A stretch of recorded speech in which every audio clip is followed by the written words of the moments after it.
দেব librarian coaching সেন্টারের পক্ষ থেকে সকল ছাত্রছাত্রীদের জানাই আন্তরিক প্রীতি, শুভেচ্ছা ও অভিনন্দন। আমরা এই পর্বে আজকে আলোচনা করব গ্রন্থাগার ও তথ্যবিজ্ঞানের সিলেবাস অনুযায়ী যে ইউনিট ও সাব ইউনিট গুলি আছে, অর্থাৎ 5টি ইউনিট ও 5টি ইউনিটের সাথে একাধিক সাব ইউনিট আছে। আমরা আজকে এই ইউনিট এবং সাব ইউনিটের যাবতীয় এমসিকিউ টাইপ প্রশ্ন উত্তর নিয়ে আলোচনা করছি। লাইব্রেরি ইনফরমেশন এন্ড সোসাইটি অর্থাৎ গ্রন্থাগার তথ্য ও সমাজ। গ্রন্থাগারকে বলা হয় জ্ঞান ভান্ডার। Library is a growing organisation কোন আইনের অন্তর্গত? ইহা পঞ্চম আইনের অন্তর্গত। এশার রঙ্গনাথন গ্রন্থাগার বিজ্ঞানের প্রথম আইন কি ছিল? বই পাঠকের জন্য। তথ্য সমাজ বা ইনফরমেশন সোসাইটি বলতে কি বোঝানো হয়? যেখানে তথ্য উৎপাদন, বিতরণ ও ব্যবহার অর্থনৈতিক ও সামাজিক জীবনের প্রধান ভূমিকা পালন করে, তাকেই আমরা তথ্য সমাজ বলি। ইফলার সম্পূর্ণ নাম কি? International federation of library association and institution. RRLA বা রাজা রামমোহন রায় লাইব্রেরি ফাউন্ডেশন কোন মন্ত্রণালয়ের অধীনত? সংস্কৃতি মন্ত্রণালয়ের। প্রথম পাবলিক লাইব্রেরি আইন কোন দেশে প্রণীত হয়? যুক্তরাজ্যে। ভারতের প্রথম পাবলিক লাইব্রেরি আইন কোন রাজ্যে চালু হয়? Andhra Pradesh. Right two information act ভারতে কার্যকর হয় কবে? 2005 সালে। ইউনেস্কো এর গ্রন্থাগার সম্পর্কিত নীতি কোনটি? Public library manifesto. National library of India কোথায় অবস্থিত? কলকাতা। গ্রন্থাগারের প্রধান সামাজিক ভূমিকা কোনটি?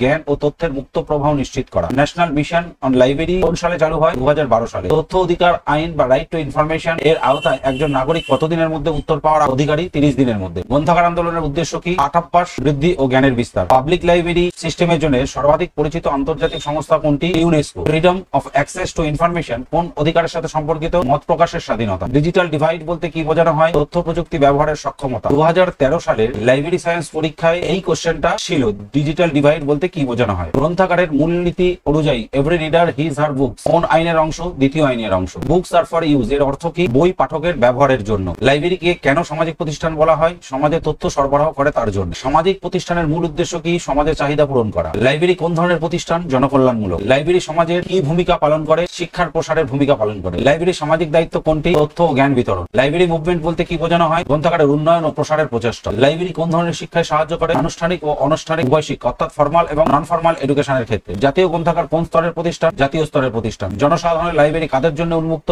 সমাজের সকলের জন্য। লাইব্রেরি সামাজিক কার্যকারিতা কোনটি নয়? সামাজিক বিভাজন বৃদ্ধি। লাইব্রেরি কোন ধরনের তথ্য সংরক্ষণ করে? সব ধরনের জ্ঞান ও তথ্য সংরক্ষণ করে। লাইব্রেরি সমাজে কিরূপ কাজ করে? তথ্যের ভান্ডার হিসাবে কাজ করে থাকে। লাইব্রেরি কার অধীনে কাজ করে? সরকার, বেসরকারি সংস্থা, শিক্ষা প্রতিষ্ঠান, উপরে সবগুলিতেই সত্য। সামাজিক প্রতিষ্ঠানের বৈশিষ্ট্য কোনটি? জনকল্যাণমূলক কার্যক্রম। গ্রন্থাগার আইন কেন প্রয়োজন? লাইব্রেরি উন্নয়ন ও পরিচালনা নিশ্চিত করার জন্য। আধুনিক সমাজে লাইব্রেরি একটি গুরুত্বপূর্ণ ভূমিকা কি? প্রযুক্তি ও তথ্যের সহজলভ্যতা। লাইব্রেরি যে সামাজিক সমস্যা সমাধানে সাহায্য করে।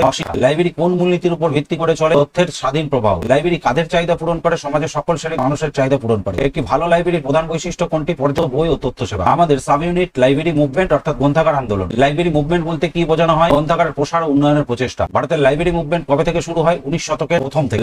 ভারতের প্রথম লাইব্রেরি আইন কোন রাজ্যে চালু করা হয়? তামিলনাড়ু। তামিলনাড়ু পাবলিক লাইব্রেরি আইন পাস করা হয় কবে? 1948 সালে। লাইব্রেরি মুভমেন্টের মূল লক্ষ্য কি? শিক্ষা ও জ্ঞানের প্রচার। পাবলিক লাইব্রেরি মুভমেন্টের প্রবর্তক হিসাবে কাকে ধরা হয়?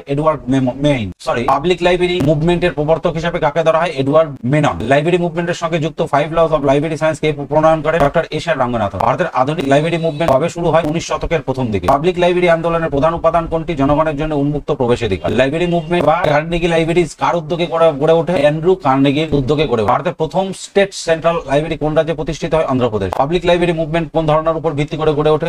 তথ্য প্রবাহের উপর। লাইব্রেরি মুভমেন্ট একটি বড় প্রভাব কি ছিল? সাক্ষরতা বৃদ্ধি। ভারতের প্রথম লাইব্রেরি কনফারেন্স কবে অনুষ্ঠিত হয়? 1912 খ্রিস্টাব্দে। লাইব্রেরি মুভমেন্ট কোন ক্ষেত্রে উন্নয়নে সাহায্য করেছে? শিক্ষা। লাইব্রেরি মুভমেন্টে প্রযুক্তির ব্যবহার শুরু হয় কবে থেকে? 20 শতকের শেষের দিকে। পাবলিক লাইব্রেরি মুভমেন্টের একটি বড় উদাহরণ কোনটি? Delhi public library. ভারতের জাতীয় গ্রন্থাগার কোথায় অবস্থিত? কলকাতা। পাবলিক লাইব্রেরি মুভমেন্ট তাদের জন্য উন্মুক্ত? কেবলমাত্র সমাজের সব শ্রেণীর মানুষের জন্য উন্মুক্ত। পাবলিক লাইব্রেরি আইনের উদ্দেশ্য কি? লাইব্রেরি পরিচালনার জন্য আইনগত ভিত্তি তৈরি করা। লাইব্রেরি মুভমেন্টের সঙ্গে কার নাম বেশি যুক্ত? ডক্টর এশার রঙ্গনাথনের। লাইব্রেরি মুভমেন্ট কোন নীতি গুরুত্বপূর্ণ? বিনামূল্যে পরিষেবা। পাবলিক লাইব্রেরি মুভমেন্ট কোন সমস্যার সমাধান করে?